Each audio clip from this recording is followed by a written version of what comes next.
إن الحمد لله نحمده تعالى ونشكره ونستعين به ونسترشده ونعوذ بالله من شرور أنفسنا ومن سيئات أعمالنا. من يهده الله فهو المهتد ومن يضلل فلن تجد له وليا مرشدا. وأشهد أن لا إله إلا الله وحده لا شريك له أرسل رسوله بالهدى ودين الحق ليظهره على الدين كله ولو كره المشركون. اللهم صل وسلم وبارك على سيدنا ونبينا وحبيبنا وقائدنا ومرشدنا وحجتنا وشفيعنا محمد وعلى آله الطيبين الطاهرين وصحبه أجمعين ومن تبعهم بإحسان إلى يوم الدين. أما بعد، فإن أصدق الحديث كلام الله، وخير الهدي هدي محمد رسول الله صلى الله عليه وسلم، وشر الأمور محدثاتها، وكل محدثة بدعة، وكل بدعة ضلالة. عباد الله، أوصيكم ونفسي بتقوى الله وطاعته، وأحثكم على التمسك بهدي قرآنه وسنة نبيه. فقد قال الله جل من قائل: أعوذ بالله من الشيطان الرجيم، بسم الله الرحمن الرحيم، يا أيها الذين آمنوا اتقوا الله حق تقاته ولا تموتن إلا وأنتم مسلمون. يا أيها الناس اتقوا ربكم الذي خلقكم من نفس واحدة وخلق منها زوجها وبث منهما رجالا كثيرا ونساء، واتقوا الله الذي تساءلون به والأرحام إن الله كان عليكم رقيبا. يا أيها الذين آمنوا اتقوا الله وقولوا قولا سديدا يصلح لكم أعمالكم ويغفر لكم ذنوبكم، ومن يطع الله ورسوله فقد فاز فوزا عظيما. صدق الله العظيم. My dear young Muslims, dear sisters and brothers, dear children, it is one of those Jumu'ah where I'm certain that most of us come expecting the topic of the khutbah, because the world around us moves very fast from week to week, from day to day, I should say. The world has been moving so fast that I had to change the topic for this khutbah 3 times. One of those topics that I would have loved to address, and we made plans 2 days ago, is the topic about the commonalities between First Nations, the people who are the original inhabitants of this land, and Muslims. And we invited them to be with us. But then, as you know, something happened, and it has been happening a lot lately, a lot. However, this time, it happened very close to what we call home. Actually, this is home. Southwestern Ontario, Strathroy, London, this is home. So when it happens so close, we become quite conscious of the possibility that we may be media harassed, that people may now take the banner of what we learned to be called Islamophobia, and by association we become the target of hate. You know, yesterday, not the other day, I was going to say yesterday, a young man of this community who I consider like my own son wrote on Facebook that he was at Union Station in Toronto when he witnessed a Muslim woman with the hijab being abused by someone who kept telling her, "Go home."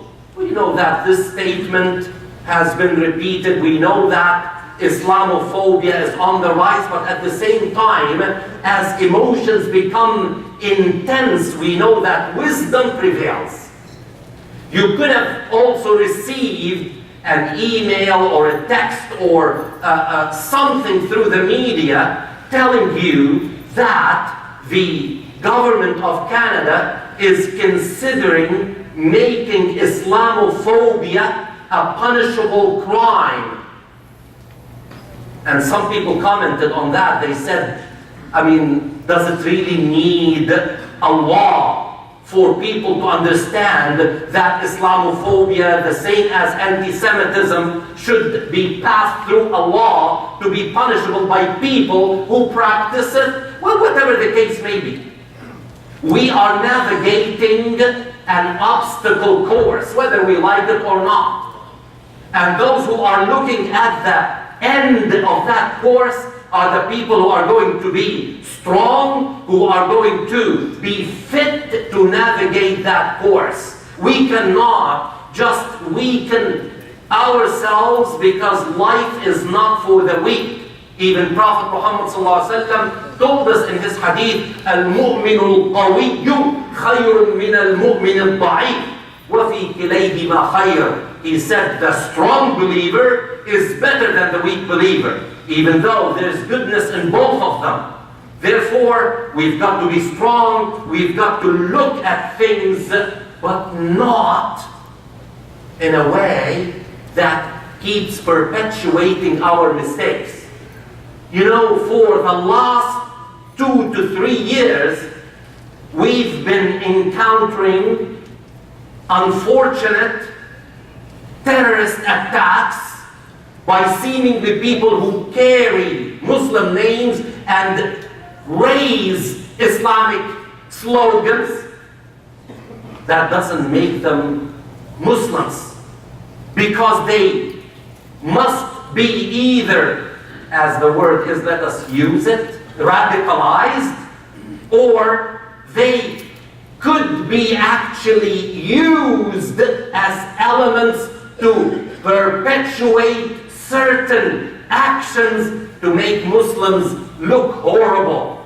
And what is happening is that every time something like this happens, the media and certain politicians demand that Muslims condemn such acts. That's the first thing. And some of them even go as far as saying that Muslim leaders are not doing enough to condemn such things. And then certain politicians, and one of them became so prominent now that people are really worried and scared that he may become the occupier of the most powerful office of the globe. And people like this who may propagate hatred, who may make life difficult, are not going to weaken our resolve to do things the right way. And let me just now pass to you a thought that all of us should consider. Now, condemnation, distancing ourselves from what happened, and then coming back to pray Isha and then Fajr and forget what happened until we encounter another difficulty is not going to work. We cannot just basically keep receiving the blows one after the other and say, what can we do? No, we can do a lot. And I want to tell you a story that little kids who are with us would love, because they can relate to it. And I would like to make a comparison between the mouse and the fruit fly. And let us see whether we as human beings are behaving like a mouse or like a fruit fly. And one might say, why are you comparing humans to rodents and insects? And well, Allah subhanahu wa ta'ala in the Quran used a bird to teach a human being, Cain, what all of us are doing now, and that is how to bury our dead. You know the story that when Cain killed his brother Abel, he didn't know what to do with his body. So Allah subhanahu wa ta'ala sent a crow to teach him, a crow, a bird, to teach him what to do. And until now, we continue to do what the crow taught us. And before, I gave a khutbah on 3 insects. I made a comparison, if you remember, between ants, bees, and the spider. And all of these are names of surahs in the Quran. So now let us make a comparison and see what we are doing. Look at this. A fruit fly who is entrapped inside a room, when it discovers a window, it doesn't know that there's glass. It just sees light coming through the window. So that fruit fly keeps hitting at the glass.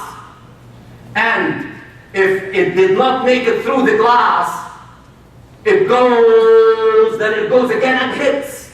And then it hits. And it keeps doing that until it's hurt irreversibly and it falls.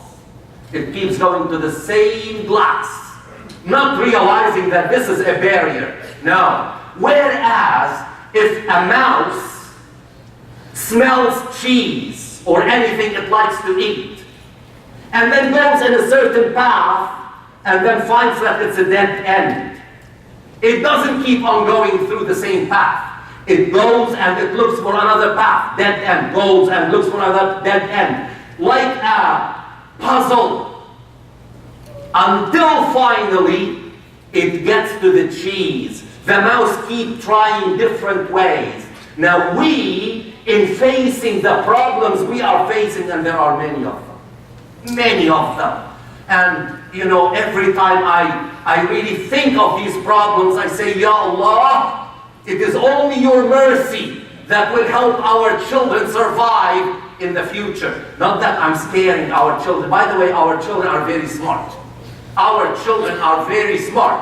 And I have hope that they will be able to handle things much better in the digital future that we did not have. Many of the things that are bad, there are things that are good in the digital world that they know how to navigate, but sometimes, I would like to address later, they are being entrapped by this digital world. But for the children and for the young people, remember in your future that there was a man you know who told you from this mimbar to behave like mice, not like fruit flies. Keep looking for different ways until you get your target. That is one. Let me now say this. What do we have to do? Let us accept first that we are sick, that we need to be treated. If we keep saying, no, I'm fine. Yes, it is part of that positive attitude to say, I'm going to conquer my disease. I met a very close brother at the door of the London Muslim Mosque a few Fridays back. And he was diagnosed with cancer.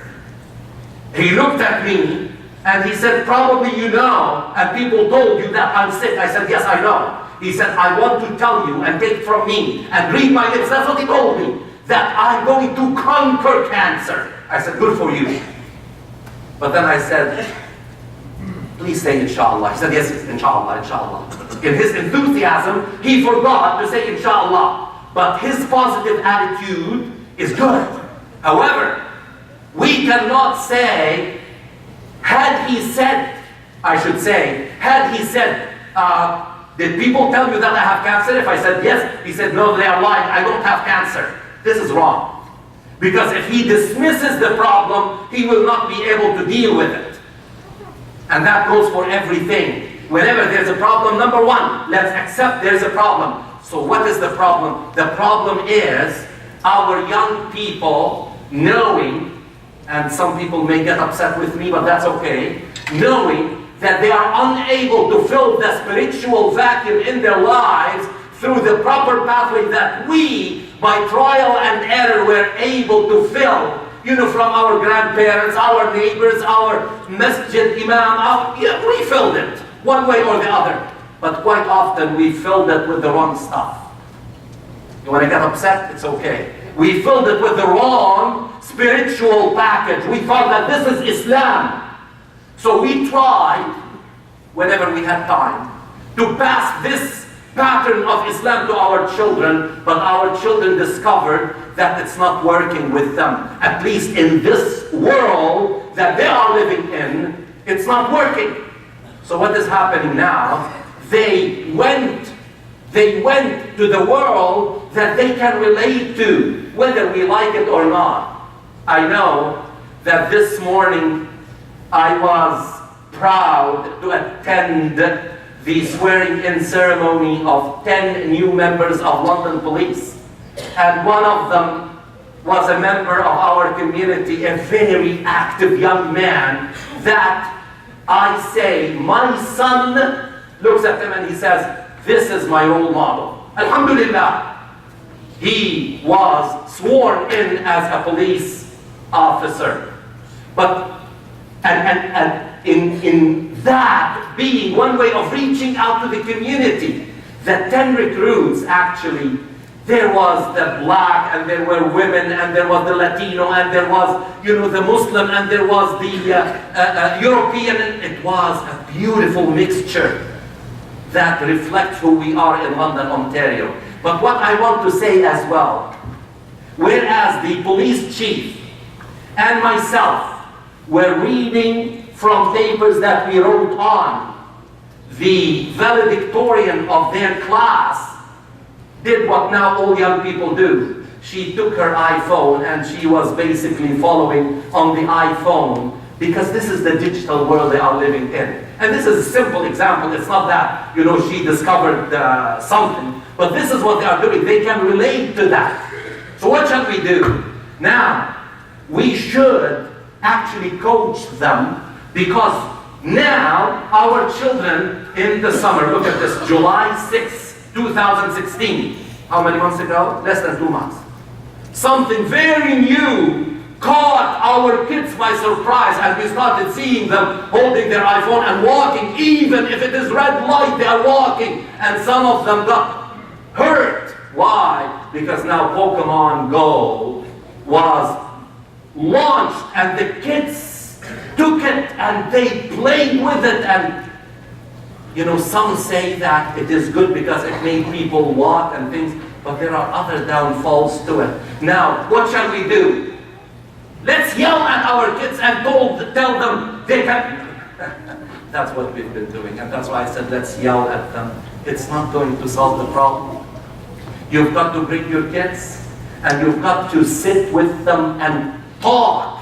How many of us talk about what the kids are going through? How many of us know who their children are speaking with? Now, Alhamdulillah, the media now did not say that Aaron Driver was a member of the London Muslim Mosque. Now they know that this is not going to lead anywhere. And actually, we don't have the same system as in other faith traditions to say, I am a member of the Islamic Center. Actually, when I'm asked, which church do you go? I say, wait a minute, first of all, it's not a church. Okay, it's a place of worship that we call masjid. And so which one of the two I said, I'm a member of the Muslim community of London, Ontario, because you know that many among us are members of the Islamic Center and the London Muslim Mosque and the Muslim Association of Canada and the Bosnian Islamic Center. We are members because there are no barriers. So our children, and let me say this because time does not allow us to keep on going and going and going. Alhamdulillah, the media did not say that he was a member, okay, because we tried, and this is something very good, in association with the rights security officers in Canada, coordinated to tell them we are trying to rehabilitate this person who actually, when he was by himself, he kept communicating for radicalization. with others because it doesn't need to be physically present in the same room to be radicalized. So now, I will end the first khutbah by saying, we are sick and our illness is called inability to deal with the forces of radicalization that are after our youth nowadays. أقول قولي هذا وأستغفر الله العظيم لي ولكم فيا فوز المستغفرين. Let's make dua to Allah subhanahu wa ta'ala. He will accept our dua. Ameen ya Rabb.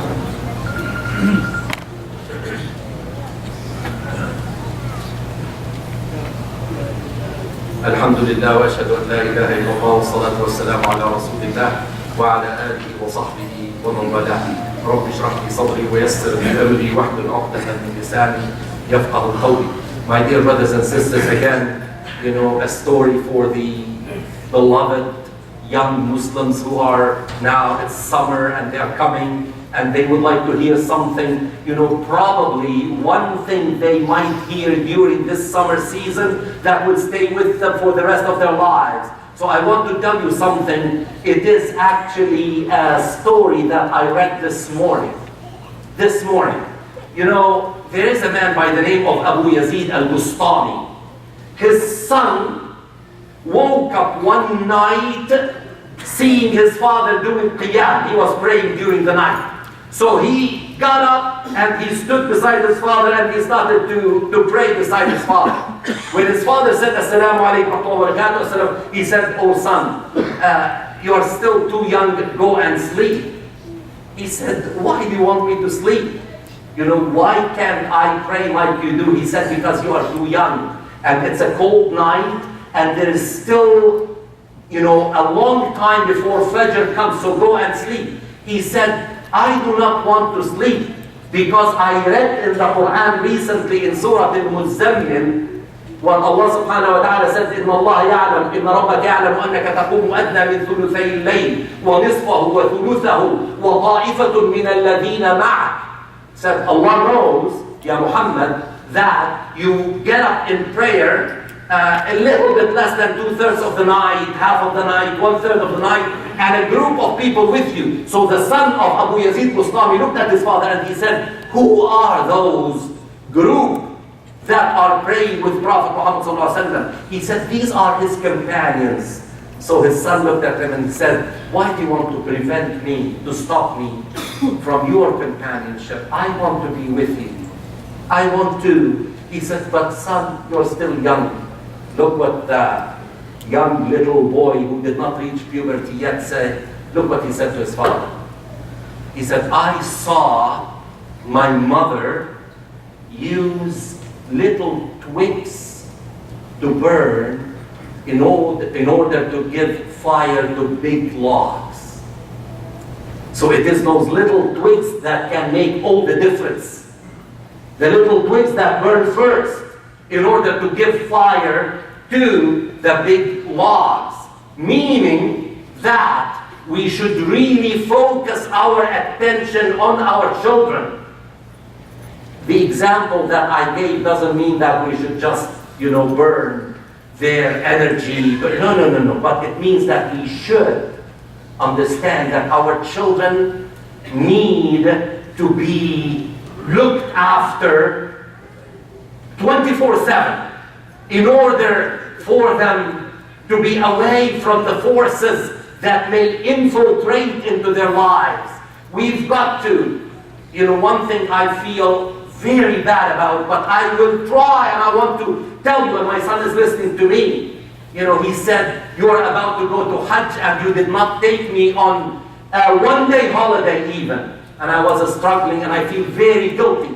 And I want to say to parents who did not think much about it because of an extra dollar they are making, you shouldn't let this go away without the chance of sitting with your children in a car and talk about things that you've never talked about in their lives, about school, about games they are playing, about things they are listening to, about, we've got to embrace our children and consider it for whatever it's worth.